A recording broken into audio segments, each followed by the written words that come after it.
Okay, joining me now from Washington, D.C. is the Premier of Prince Edward Island, Dennis King. Premier King, always a pleasure. Here we are. Let's talk about, you're down in Washington, D.C. You got a delegation to try to talk and understand what's going on with the potato ban. Are you leaving with any assurances from the Americans that they won't ban imports of P.E.I. potatoes? Yeah, I mean, we wanted to come down here because we really wanted to get an understanding, Evan, of what's going on and to really share some information that we feel hasn't been properly shared, that our potatoes are safe and they need to be consumed down here in the United States.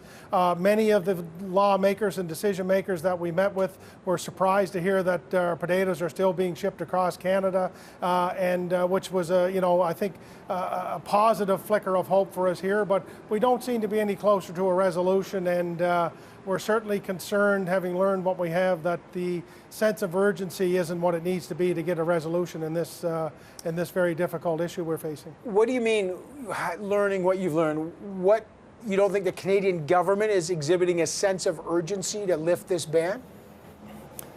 Yeah, I think our government, from Minister P.E.I. and the Prime Minister, seem to be,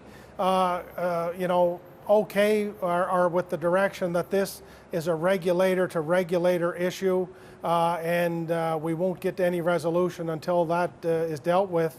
We certainly feel that it needs a little bit more of a political push as well. We know the science supports us. The plan that we have in place for Prince Edward Island, the plan that we've been using for a number of years, was developed by CFIA.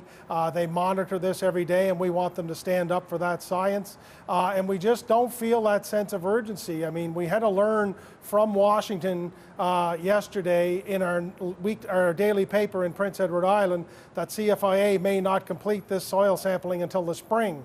The spring is not an acceptable time frame for us to get a resolution for this, and we need somebody in Ottawa, someone to take some attention here to say this is not good enough, and that's really what we're trying to impress upon our Canadian counterparts, at the same time trying to work with our U.S. counterparts to make sure they're ready for a quick resolution as well. So the Canadian government's position has been, look, if we didn't put this ban because the potato wart's on it, the U.S. would have, and that would have been worse. You've talked to people in the U.S. now. Is that what you heard, that the U.S. was prepared to slap the ban and Canada luckily did it so we could control it?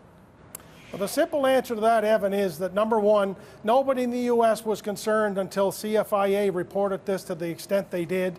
And when it was reported to that extent, the severity of that reporting has really got the attention of those decision makers and those scientists, et cetera, down in the United States. When we actually take the time to explain what we do in Prince Edward Island and how we manage the potato wart situation that we've been living with for 21 years, that we've never had an export of the potato wart anywhere outside of Prince Edward Island, they are put more at ease, and they say, I wish this information could have been part of the initial conversations, and maybe we wouldn't have gotten to here. So I do think they tell me, Senator Grassley and others who I've met who are veterans on the Hill down here, if you can get this properly articulated from CFIA, I don't see any reason why we couldn't find a way to support that down here. And they certainly understand the challenge of that we face, and I think we're somewhat sympathetic, and suggested we should go north of the border to find some of these solutions, because south of the border doesn't seem to be the problem.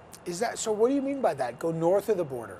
Tell me what. So this is a direct shot at the Canadian government. So what do you mean by that? Well, I think it leads into, from the question you asked a couple of questions ago, and that is, we've inflicted ourselves with this order from CFIA, and that, I guess, means that maybe we can find a more quick resolution through this. We don't certainly feel there's a difference here, and all of the individuals we met with down here in the United States keep saying to us, if CFIA would do this, if they could report this back, if we could get this or that, they would be satisfied with that, and we could move forward. They want us to move forward, but they think, that it's great that we're here. We have an important trading relationship, and we need to resume it. But you need to get some things in order in Canada.